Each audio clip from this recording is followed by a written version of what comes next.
Pero dice la escritura, hermanos, y ya la puedo usar, hermanos, sí, ¿verdad? Mire, déjeme, aquí pongo nuevamente este cuadro o esta cruz. Y en el primer punto ponemos, hermanos, Uzías hizo lo recto ante los ojos de Dios, hermano, o de Jehová. Hizo lo recto ante los ojos de Dios. En otras palabras, se preocupaba, mi hermano, porque cada cosa que él hacía estuviera agradable ante los ojos de Dios. Que los ojos de gloria de Dios, mi hermano, estuvieran contentos y alegres en cada una de las cosas que él hacía. Dice la palabra, conforme a todas las cosas que había hecho Amasías su padre.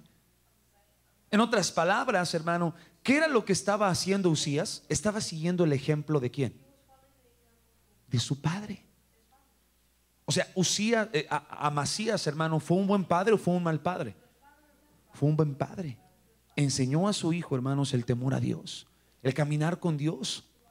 Dice la palabra, si usted sigue leyendo conmigo, ahora en el verso 5 dice, y persistió en buscar a Dios en los días de Zacarías. Déjeme, me detengo ahí. El segundo punto, ¿cuál sería? Persistió, hermano. Persistió en. Wow, ¿no es precioso eso, hermano? La segunda cosa que hizo, hermanos, fue de que él persistió. Ahora quiero que entendamos esto. ¿Qué significa persistir? Insistir, no darte por vencido, mantenerte firme, ¿verdad? Seguir adelante, buscar.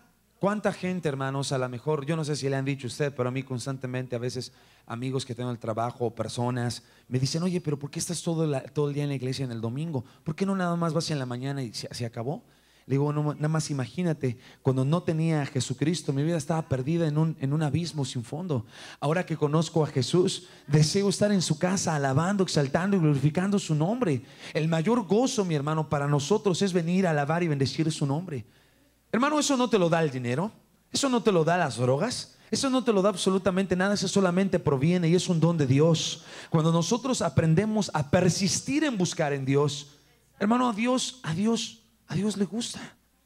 Dios se siente contento que su hijo, que su hija venga y persista en alabar y bendecir su nombre. Y que le diga, Señor, te amo, te necesito, eres mi deleite, eres mi gozo, eres mi alegría. Persistió en buscar. Dice, y persistió en buscar a Dios. Hermano, ¿cómo buscamos a Dios? Ayúdeme. ¿Cómo buscamos a Dios?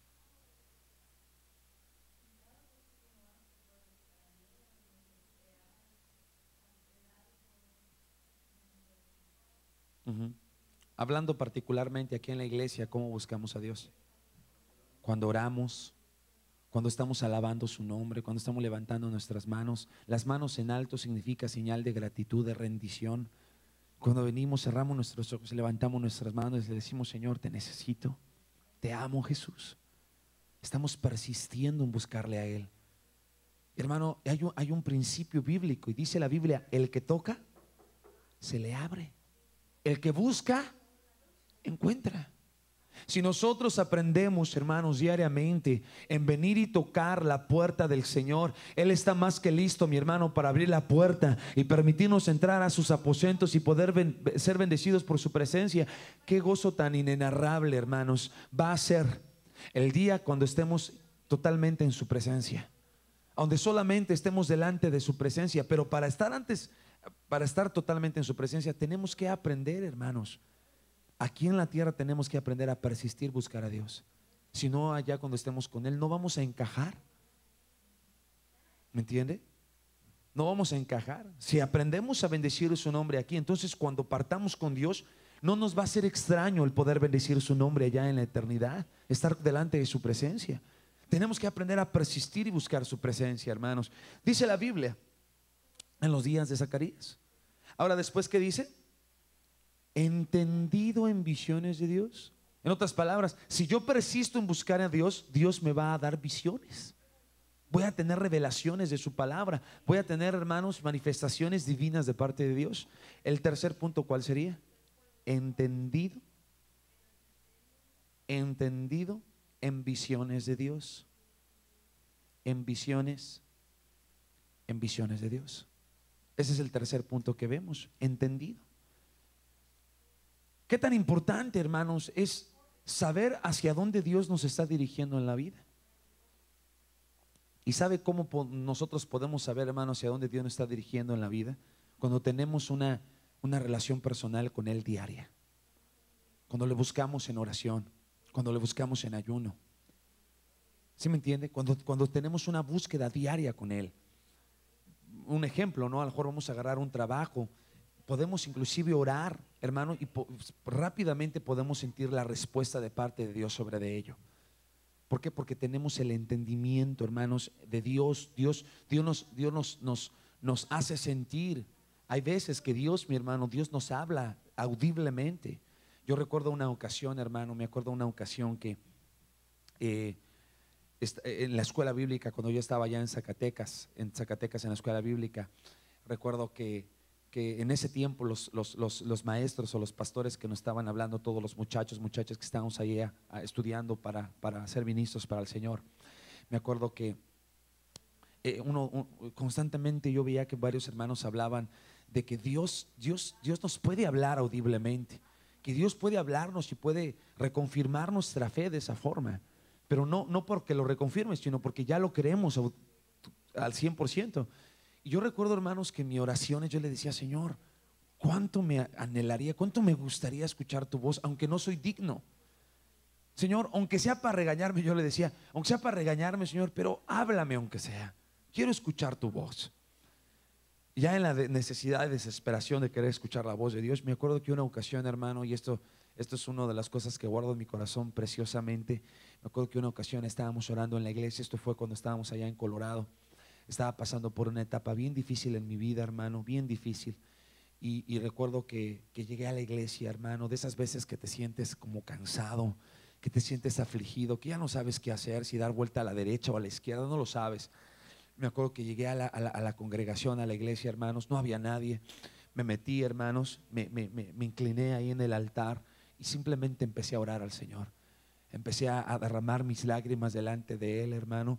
No se me olvida, hermanos, cuando estaba orando ahí, que por primera vez en mi vida escuché la voz de Dios. No fue un sueño, no fue una visión, fue una voz audible que yo escuché en mis oídos de Dios, mi hermano. Dios diciéndome, hermanos: estoy escuchando tu oración. Estoy escuchando tu oración. Fue lo único que me dijo, hermano: estoy escuchando tu oración. Eso me motivó tanto, hermano, me animó tanto. Me acuerdo que cuando escuché la voz del Señor, y ustedes, ¿por qué fue el Señor? Cuando Dios te habla, hermano, engendra en ti vida, impacta tu fe, anima tu fe. Y recuerdo que fue una experiencia preciosa en el Señor, hermano, que jamás se me olvida. Cuando vienen etapas actualmente en mi vida que el enemigo viene a atacarme, hermano, vienen circunstancias en mi vida, inmediatamente me acuerdo de esa ocasión. Digo: Señor, tú ya me hablaste en una ocasión, y yo sé sin temor a equivocarme, que ahorita en cuanto me arrodille, Señor Dios, tú ya estás, tus oídos escuchando mi oración, ya estás al pendiente, estás escuchando mi necesidad. Y hermano, lo que te puedo decir es de que cuando uno tiene una relación personal con el Señor, podemos tener ese entendimiento de que lo que estamos haciendo está agradable ante la presencia de Dios, como también Dios nos indica y nos dice, nos hace del sentir. Cuando, bueno, si no nos habla, nos da el sentir de que lo que estamos haciendo no está correcto. ¿Le ha pasado? Que está haciendo uno algo malo y dices inmediatamente esa voz interna del Espíritu Santo diciéndote: lo que estás haciendo no es correcto, ¿verdad? ¿Qué pasa, hermanos, cuando nuestra conciencia se cauteriza? En este esquema que tenemos, estos esquemas que usted mira aquí, hermanos, son solamente los usamos para estudio. Son esquemas que solamente usamos para estudiar. No tiene ninguna otra cosa que tenga que hacer aquí en la iglesia, más que lo usamos para estudiar. Este esquema que tenemos aquí es el esquema de la triple naturaleza. Todos nosotros somos un cuerpo. Tenemos este cuerpo, tenemos un alma dentro del cuerpo y tenemos un espíritu. En el cuerpo tenemos 5 sentidos, hermanos. que nos rigen, que nos hacen ser lo que somos como seres humanos. Tenemos el sentido del oído, perdón, le hago del oído, ¿no? Le hago del oído y le señalo el ojo. Tenemos el sentido del oído, el sentido de la vista, el sentido del olfato, el sentido del gusto, ¿verdad? El sentido del tacto. Esos son los 5 sentidos que tenemos en el cuerpo, pero en el alma también tenemos otros 5 sentidos, hermano. Por decir, en el ojo tenemos la imaginación, así usted puede seguir leyendo los demás. En la boca tenemos la razón, en la nariz tenemos la conciencia, en el oído tenemos la memoria, en la mano tenemos los afectos, eso es en el alma. En el espíritu, hermanos, tenemos en el ojo, tenemos la fe. ¿Por qué usted vino el día de hoy aquí? Por fe. Hebreos 11:1 en la Biblia dice: es pues la fe, la substancia de las cosas que se esperan y la demostración de las cosas que no se ven. Hermanos, dice la escritura que la fe mueve montañas. Y nuestra fe, hermanos, está muy establecida y fundamentada en Jesucristo, el Hijo de Dios, en el Rey de Reyes y Señor de Señores. Pero hay uno de los sentidos, hermano, que le quería compartir en el alma, que es la conciencia. ¿Qué es la conciencia? La conciencia, hermanos, es esa pequeña vocecita interna que todo ser humano tiene. Esa vocecita interna, hermano, que te habla y te dice: lo que estás haciendo no es correcto, o lo que estás haciendo está bueno. ¿Qué pasa cuando nuestra conciencia está dominada o la controla Dios? Cuando tu conciencia la controla Dios, hermano, cuando tu conciencia está conectada con el Espíritu de Dios, hermanos, aún aunque tires un papel en el piso, ¿qué crees? Inmediatamente la conciencia te redarguye, te reprueba y te dice: ese papel que tiraste, recógelo, no es basura ahí, ve y tíralo al bote de la basura. ¿Sí o no? Me acuerdo una ocasión iba en el frigo y habíamos compartido sobre esto, o algo semejante a la conciencia. Iba en el frigo, hermano, y no sé qué me iba a comer, unas papitas o algo así. Y me iba a comer unas papitas, hermano, y se me hizo bien fácil, bien, mejor ni lo pensé. Bajé el vidrio, agarro el de y lo aviento por la ventana, hermano. Aviento el papel por la ventana. Uno diría: pues, ¿qué importa, no? Alguien más lo va a recoger, ¿no? Pero ¿qué cree, hermano? En cuanto lo tiro el papel, me empiezo a sentir bien mal. Esa voz interna del Espíritu Santo me dice: ¿por qué tiras la basura ahí? Eso no es basurero, ¿no? Hermano, ¿qué cree? Me paré inmediatamente en el freeway, así me paré en la orilla, hermano, y fui a recoger el dichoso papel. Lo agarré el papel, hermano, y me lo eché a la bolsa y me sentí muy bien. Usted podrá decir: ay, hermano, algo tan simple. Hermano, créalo. Cuando tu conciencia está controlada por el Espíritu Santo, algo tan pequeño, Dios te redarguye en el corazón. ¿Qué pasa cuando tu conciencia ya no está controlada por el Espíritu Santo, sino que tu conciencia se cauteriza? ¿Sabe qué significa cauterizar? Se le hace una costra, hermano. ¿Le ha pasado que uno se raspa o te hieres y después ¿qué te sale? Te sale una costra. La costrita es, hermano, para cubrirte, porque te está restaurando esa parte, te cubre la herida. Entonces te empieza a cauterizar y al momento de la sanación. ¿Qué pasa cuando en la conciencia se cauteriza? Se cubre. Cuando estamos haciendo algo mal, hermano, aunque la vocecita interna se está levantando, no nos importa. ¿Qué pasa cuando en un matrimonio, hermanos, uno de los dos está cometiendo adulterio? Y lamentablemente, hermano, su conciencia está cauterizada. Antes de que llegara al adulterio, X persona, primero su conciencia se tuvo que cauterizar, hermano. Su conciencia se cauteriza, hermanos, al momento de cosas tan insignificantes, hermanos, que conforme se va dejando, que son señales, son alertas de que mi conciencia algo está pasando, hermanos, con el tiempo nos vamos dando cuenta que ya no nos importa hacer cualquier cosa, porque nuestra conciencia se cauteriza. Ya esa vocecita interna pareciese como que ya no hace eco en nuestra mente y en nuestro corazón.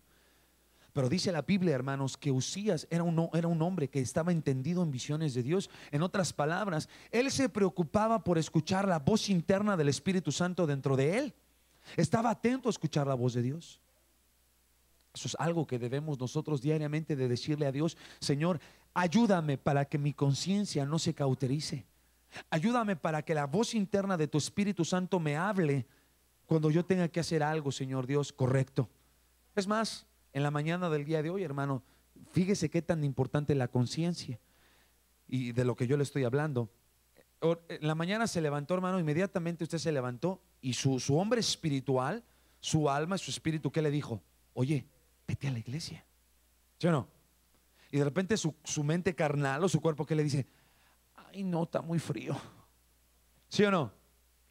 ¿Verdad? Y empezó una guerra, hermano, de usted mismo. El enemigo más terrible que tenemos, sí es el enemigo, Satanás, Señor lo reprenda en el nombre de Jesucristo, pero el enemigo más terrible, ¿sabe quién somos? Nosotros mismos, hermano. Y empieza nuestra mente a decirnos, ay, no, está muy frío, pero ¿para qué? Yo creo que esta van a cancelar porque está muy frío, ¿no? ¿Qué pasa cuando tu conciencia, hermanos, está conectada con el Espíritu Santo? Tu conciencia, se levanta un sermón interno, una palabra interna y te dice, hey, tú tienes que ir a buscar a Dios el día de hoy. El frío no te va a detener. Inmediatamente te empieza a llegar eso a tu mente, ¿sí o no? Y tú dices, sí, cierto. No. A ver, niños, esposa, esposo, vamos a la iglesia, ¿verdad? Y nos vamos y buscamos a Dios. Ahora, vamos a ver el otro lado de la moneda, cuando nuestra conciencia está cauterizada y nuestra conciencia ya no está dominada y controlada por Dios. La misma historia, nos levantamos en la mañana, tu alma y tu espíritu te dice, vámonos a buscar a Dios. Tu mente carnal te empieza a decir, ay, no, está muy frío, yo creo que hoy no va a haber servicio o van a cancelar, X, etcétera, hermano. Y tu conciencia inmediatamente te dice, ah, ¿qué importa? No vayas hoy. ¿Al fin qué? Ah, bueno, ok. Y puedes seguir tu vida, hermano, pensando, llegando a pensar que no necesitas de Dios. Cuando uno llega a ese nivel y a ese grado, hermano, estamos casi al punto de llegar a una muerte espiritual. Después de que venga la muerte espiritual, llega la muerte física. Tenemos que aprender, hermanos, a escuchar la voz interna del Espíritu Santo dentro de nosotros, que nos habla, nos predica y nos dice lo que debemos de hacer correcto. Quiero que usted vea, hermano, cómo la palabra de Dios tan hermosamente nos habla de lo que hacía Uzías. Era un hombre que hacía lo recto ante los ojos de Dios. Era un hombre que persistía en buscar de Dios.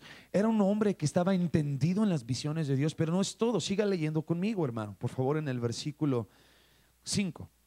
Y persistió en buscar a Dios en los días de Zacarías, entendido en visiones de Dios. En estos días que él buscó a Jehová, él le prosperó. Pero antes de seguir ahí, y persistió en buscar a Dios, entendido en visiones de Dios, en estos días que él, ¿qué?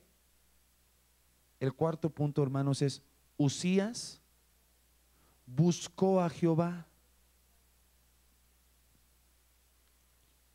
Uzías hizo lo recto, persistió, estaba entendido y buscó a Jehová. Fíjese, 4 puntos, hermanos, 4 cosas él hizo de buscar a Dios.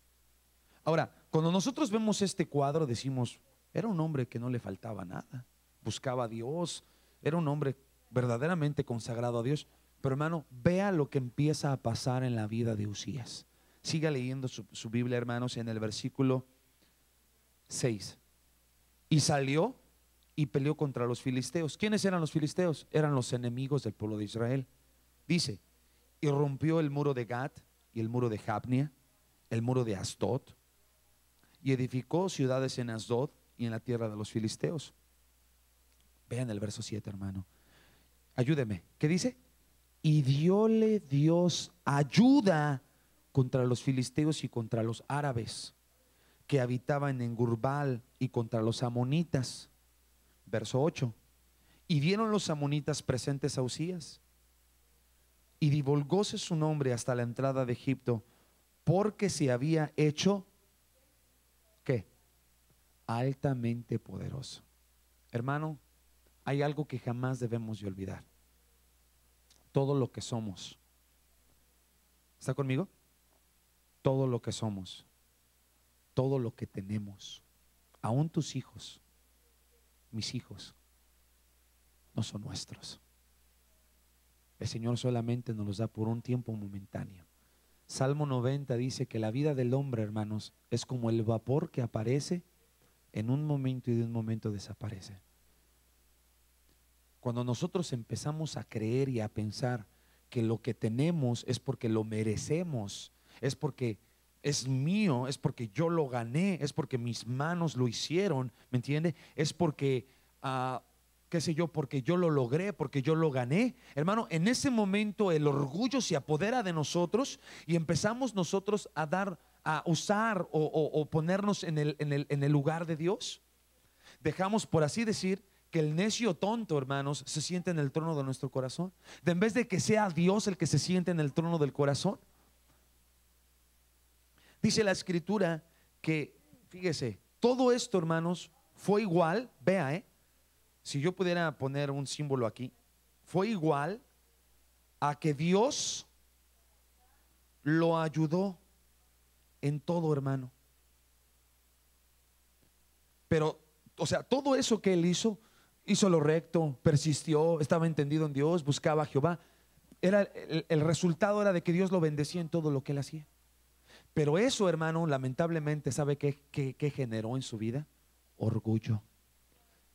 Al grado, hermanos, de que empezó a creer que todo lo que él tenía era porque él lo merecía.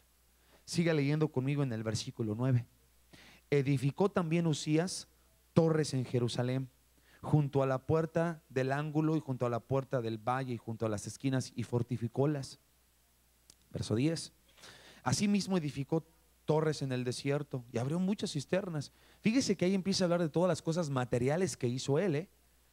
Dice, tuvo muchos ganados en los valles como en las vegas, y viñas y labranzas, así en los montes como en los llanos fértiles, porque era amigo de la agricultura, o sea, era un agricultor, hermano. Tuvo también Usías, fíjese, hermano, tuvo escuadrones de guerreros, hermano, los cuales salían a la guerra en ejército, según que estaba por lista hecha por mano de Jehiel, escriba, y Masías el gobernador, y por mano de Ananías, uno de los principales del rey. Todo el número de los reyes de las familias y valientes y esforzados era 2600. Fíjese toda la gente que tenía a su cargo. Brínquese por favor conmigo, hermanos, al verso 15. E hizo en Jerusalén máquinas por industria de ingenieros, para que estuviesen en las torres y en los baluartes, para arrojar saetas y grandes piedras. ¿Y qué dice ahí, hermano? Y su fama. Y su fama se extendió por lejos, se extendió lejos, porque se ayudó maravillosamente hasta hacerse fuerte. Hermanos, dice, y su fama. La Biblia no dice, y Dios, no está diciendo que Dios fue el que le dio la fama, más bien, esa fama, ¿de quién era? Era de Dios. ¿Por qué entonces Usías llegó a creer que esa fama era de él? Porque la Biblia nos empieza, hermanos, a describir lo que le pasó a él en el momento que él permitió que el orgullo espiritual se apoderara de él. Ve en el versículo 16. Mas cuanto fue fortificado su corazón, se enalteció hasta corromperse. Hermanos, ¿dónde empieza parte del problema del ser humano? En el corazón. Hermanos, cuánta tristeza nos da aquellos que somos hispanos o mexicanos o puertorriqueños o sudamericanos, centroamericanos, de donde seamos, en ver cómo están nuestros países. ¿Cómo está la situación ahorita en México, hermanos? Hablando particularmente allá. ¿Cómo es posible que un ser humano pueda quitarle la vida a otro ser humano, hermanos, y que no tenga ni la más mínima conciencia que le repruebe? Antes, hermanos, la violencia estaba a un nivel que mataban a los hombres, ¿no? Respetaban a las mujeres y a los niños. Hoy en la actualidad, hermanos, lamentablemente la violencia y la maldad está a tal nivel, hermanos, que matan, hermanos, niños, matan jóvenes, matan mujeres, hermanos, y los cuelgan en los puentes como si fueran, qué sé yo, fueran un animal, hermano, fueran pollos. ¿Hasta qué nivel puede enaltecerse y enorgullecerse el corazón, hermanos, del hombre que se olvida de Dios? Y todo, dice la Biblia, que empieza en el corazón. En Marcos, en el capítulo 7, verso 21, no lo voy a leer, pero dice la Biblia que hay 13 clases de maldades que existen dentro del corazón. Muchas veces escuchamos allá afuera, la gente dice, ay, tienes que aprender a escuchar tu corazón. La Biblia dice, no, no sigas tu corazón, porque tu corazón es un corazón lleno de maldad. Cuando nuestro corazón, hermanos, el que reina es Jesucristo, y ahorita le voy a explicar eso en el corazón. Más bien se lo tengo que explicar de una vez para que veamos, vea esto, hermanos. Hay una gran diferencia cuando en nuestro corazón reina Jesucristo. Este es nuestro corazón, ¿ok? Y este le voy a llamar el corazón viejo. Nuestro corazón viejo está lleno de pecado, lleno de adulterio, lleno de maldad, lleno de fornicación, lleno de ira, lleno de enojo, lleno de orgullo, etcétera, etcétera, etcétera. Un montón de cosas aquí, hermano. Todo esto. Ese es conocido como el corazón viejo. ¿Ok?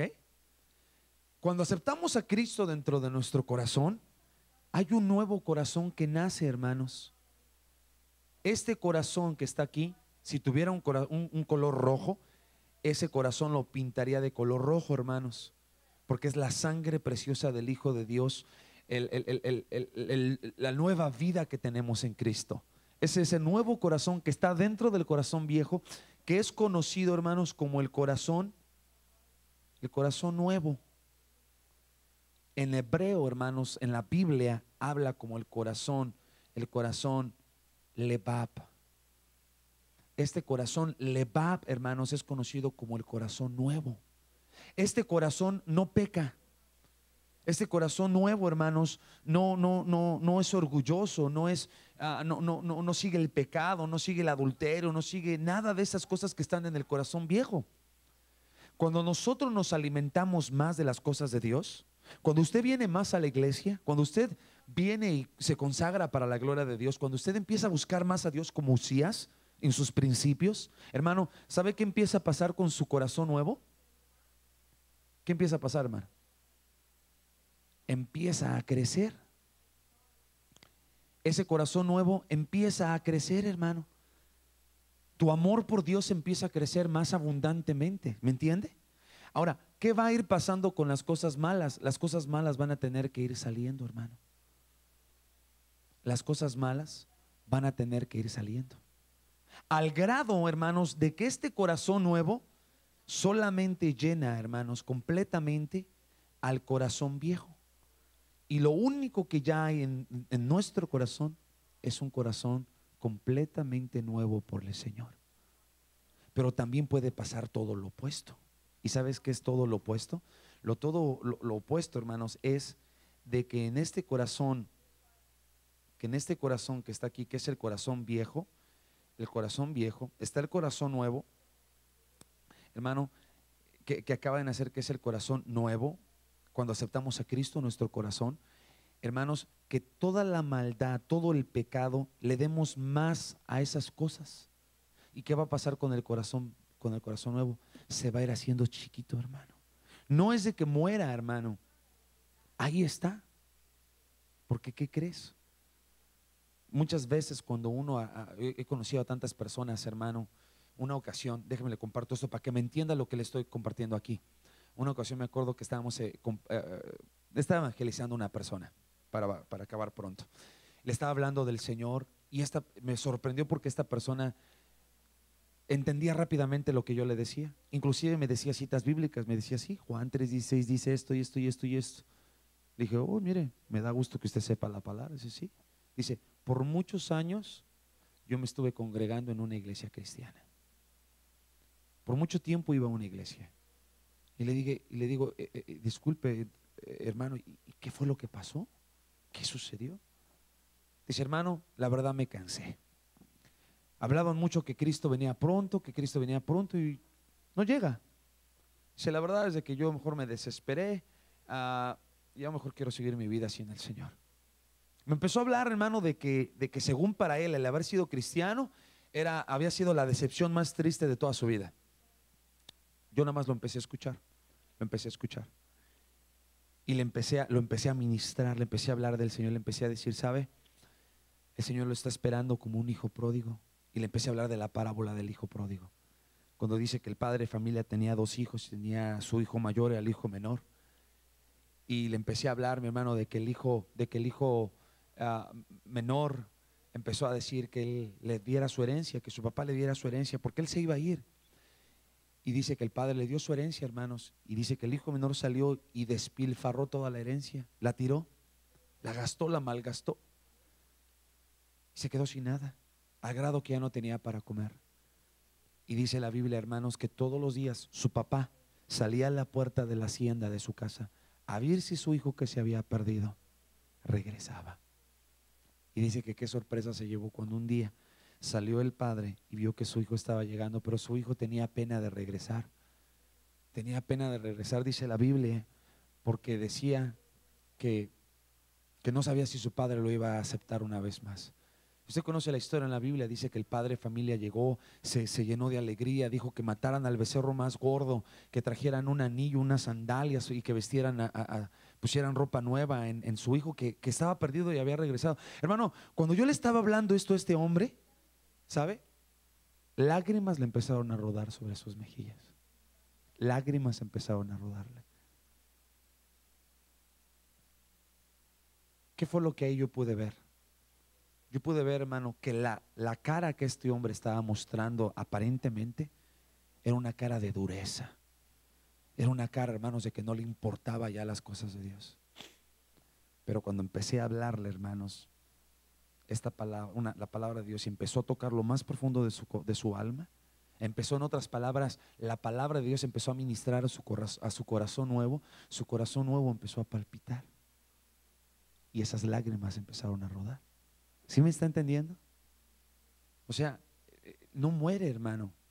¿Cuántas veces he escuchado a personas, inclusive, que se han atrevido a decir que la salvación se pierde? Yo no creo, hermanos, yo no creo que la salvación llegue a perderse. Yo creo que uno es el que renuncia a ella, no que Dios venga y te la quite. Es muy diferente que uno renuncia a que tú la pierdas. ¿A qué me refiero que uno la pierde? De que hay muchas personas que predican y dicen, tú pierdes porque Dios viene y te quita tu salvación y tú ya estás completamente perdido. Yo creo, hermano, que uno es el que uno dice, yo no quiero nada ya. Pero eso no significa que Dios se olvide de nosotros. Dios sigue depositando su nombre ahí dentro de nosotros, mi hermano, su gracia y su misericordia. Y tarde o temprano nuevamente esa semilla nuevamente vuelve a germinar. ¿A qué voy con todo esto, hermano? Voy a con todo esto porque ¿cómo es posible de que este hombre Usías, el rey sobre de Israel, hermano, en sus principios era un hombre de Dios con toda la extensión de la palabra? ¿Qué fue lo que pasó en su corazón? Su corazón se llenó de orgullo, se enalteció, se llenó de fama. Vea conmigo en el verso 16. Mas cuando fue fortificado su corazón, se enalteció hasta corromperse, porque se rebeló contra Jehová su Dios, entrando en el templo de Jehová para quemar sahumerios en el altar del perfume. En este esquema que usted ve acá, hermano, y ya estoy casi terminando, en este esquema que usted ve acá, hay 7 muebles. Este es el tabernáculo. Ahora, es muy importante explicar esto porque a veces cuando uno viene a esta iglesia y dice, bueno, ¿qué es eso, no? Ese esquema que usted ve ahí es esto, hermano. Es el tabernáculo. ¿Qué era el tabernáculo? El tabernáculo, hermanos, era la casa de Dios en el Antiguo Testamento, en el tiempo de Moisés, en el tiempo de Aarón, en el tiempo de María, que eran sus hermanos de Moisés. Ese era el lugar, hermano, donde descendía la presencia de Dios para tener una comunión con el pueblo. Si usted se da cuenta, aquí hay casas de campaña a donde todo el pueblo acampaba alrededor del tabernáculo. Este tabernáculo, hermanos, repito, era la casa de Dios. Aquí lo voy a poner, la casa de Dios. Esta nube que usted ve aquí era la gloria de Dios descendiendo, hermano, sobre del pueblo de Israel. Era algo solemne, era algo precioso, hermano, era algo glorioso. Había aquí 7 muebles. Aquí hay uno, aquí hay 2, aquí había otro que estaba cubierto, acá había otro y aquí había otros 2. Si usted se da cuenta, hermano, esto estaba hecho en forma de una cruz. ¿Qué es esto? Lo estamos mirando aquí en vista aérea. Todo esto, hermanos, el tabernáculo era un tipo y una sombra y una figura de nuestro Señor Jesucristo. Por eso es que usted ve aquí en este esquema que está el tabernáculo, lo que usted está mirando aquí, está el tabernáculo con sus 7 muebles, pero eso no era otra cosa más que una sombra y una figura del verdadero tabernáculo, que es Jesucristo, el Hijo de Dios. Ahora, dice la escritura, hermanos, que en la parte de aquí, ahí había un altar que era conocido como el altar del perfume. Ahí, el altar de perfume. Si usted se da cuenta, hermano, aquí está cubierto. Ya vio que se ve como una casa de campaña más grande, pero que había pieles que cubrían, porque ese era un lugar santo, hermano. Lugar santo. Eran los atrios. Aquí era conocido como los atrios. Aquí en esta parte estaba dividida en 2 partes, que era el lugar santo. Y en la parte alta hasta acá era conocido como el lugar santísimo. Lugar santísimo.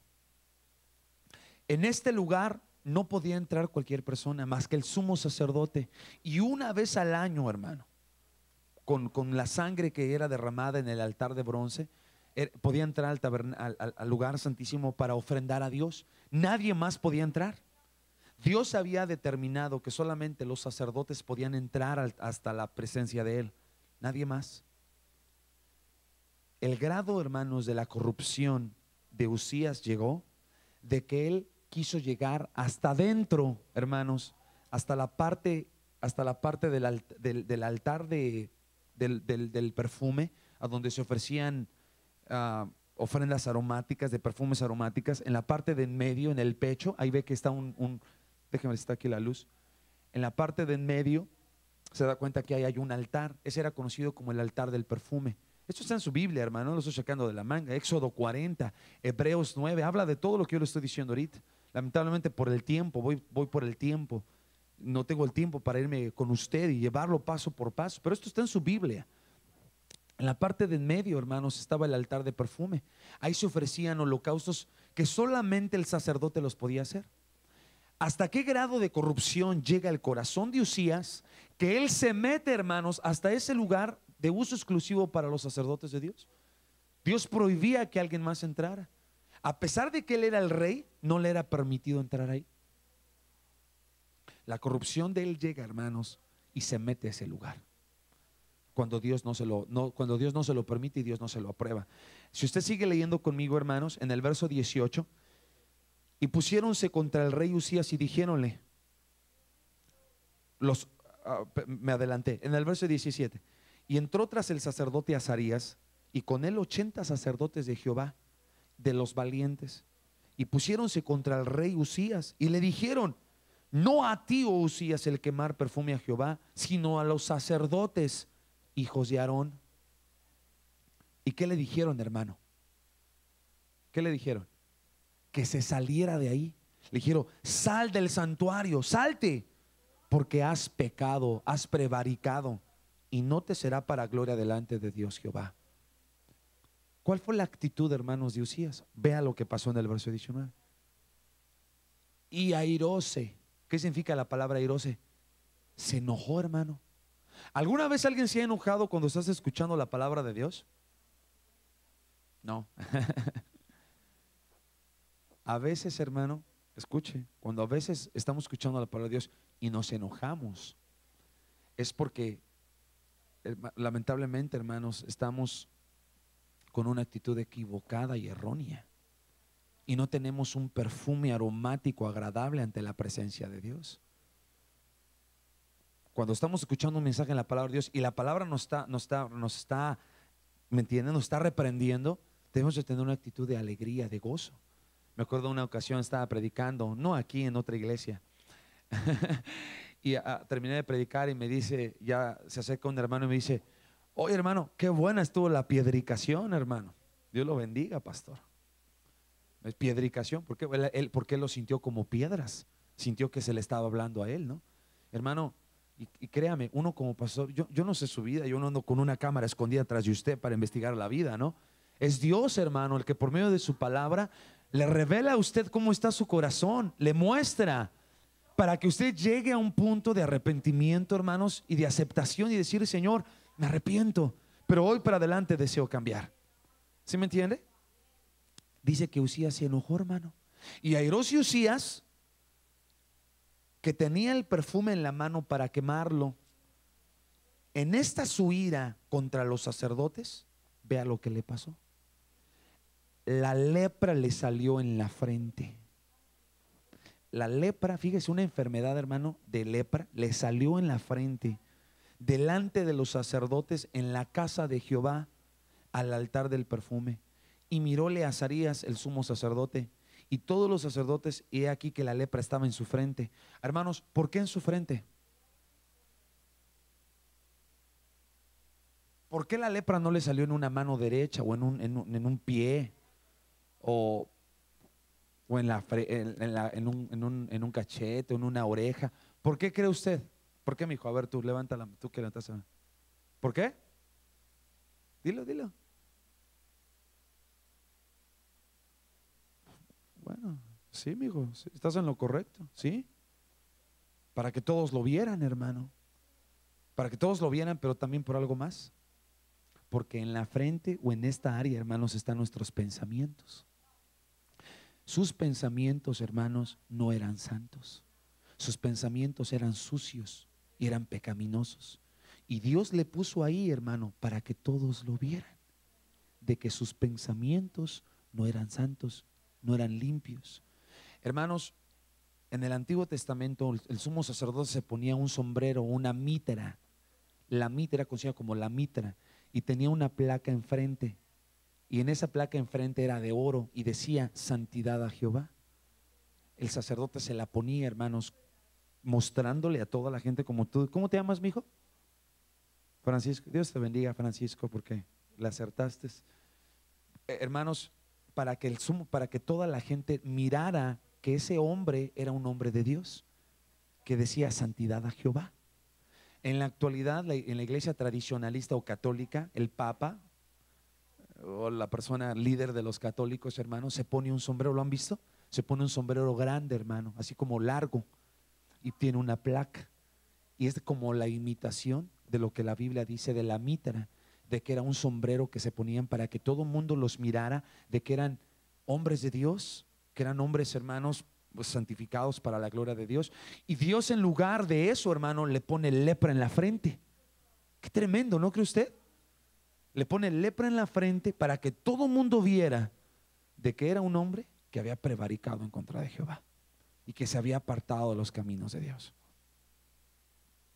¿Cómo aplica eso, hermanos, para este tiempo? Ya estoy terminando, deme 5 minutos. ¿Cómo aplica esto para nuestro diario vivir hoy, en la actualidad?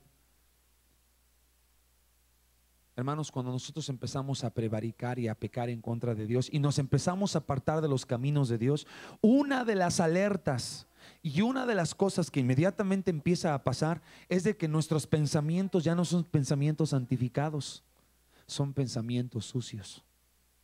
Cuando en tu mente empieza a haber pensamientos sucios, mi hermano, es una clara evidencia de que hay algo que algo está pasando dentro de nosotros, que nos estamos apartando de Dios. Y al apartarnos de Dios, mi hermano, a una persona leprosa tenía que vivir obligadamente fuera de la presencia de Dios. No significa de que hoy en la actualidad Dios no te pueda sanar. Dios puede sanar tu mente, Dios puede sanar tu corazón, Dios puede sanar todo tu ser, mi hermano. Si tú estás dispuesto a presentarte delante de Dios y decirle: Señor, aquí estoy delante de ti. Reconozco, Señor Dios, que no he hecho lo correcto. Reconozco que me he apartado. Reconozco que, qué sé yo, hermano, cada quien uno sabe la vida, su vida personal de cada uno. La Biblia dice, hermanos, que a Usías le salió lepra en la frente. En el versículo 21. Así el rey Usías fue leproso hasta el día de su muerte. Fíjese, hermano, toda la lepra le llevó hasta su muerte. Y habitó en una casa, y vea lo que dice aquí, hermanos. Dice: y habitó en una casa apartada y leproso, porque lo había separado de la casa de Jehová. Y Joatam, su hijo, se hizo cargo de la casa real. Aquí hay algo a mí que me llama mucho la atención, hermano, y quiero pedirle que ponga mucha atención, por favor. Cuando le sale la lepra a Usías en su frente? ¿Qué fue lo que cuáles fueron las consecuencias de la lepra? Bueno, la desobediencia, pero ¿cuál fue el resultado de la lepra? O sea, ya tiene la lepra, pero ¿qué pasó después de la lepra? Lea en el verso 21. Y habitó, fíjese, habitó en una casa, uno, apartado. ¿Qué significa estar apartado? La palabra, lejos, retirado. ¿Qué más dice? Leproso, enfermo. ¿Y qué más dice? Fue excluido y separado. Dice, por lo que había sido separado de la casa de Jehová. ¿Sabe qué empieza a pasar, hermanos, en nosotros? ¿Qué empieza a pasar? Ya lo leyó ahorita usted ahí. Nos apartamos, nos separamos y nos hacemos a un lado de la casa de Dios, hermano. ¿Y sabe por qué nos hacemos a un lado de la casa de Dios? A veces porque nos da misma. Número uno, hermanos, es por la lepra o por el pecado que está ahí. Hay alguna puerta abierta que está abierta, vaya la redundancia, y tiene que ser cerrada. Si nosotros no le pedimos a Dios que cierre esa puerta, el enemigo se va a meter, hermano, y te va a destruir tu vida. Había una persona, y ya voy a cerrar mi Biblia si no me sigo. Había una persona que decía, era una persona, hermano, que yo conocía que era cristiano, y digo era cristiano porque era, no sé en la actualidad, le perdí la pista, ya no sé mucho de esta persona, pero una persona que defendía capa y espada, y él decía que no tenía nada de malo probar de ese alcohol de mesa, o ese jugo de mesa, perdón, jugo de mesa. Él decía y defendía y decía que tomar jugo de mesa no tenía nada de malo.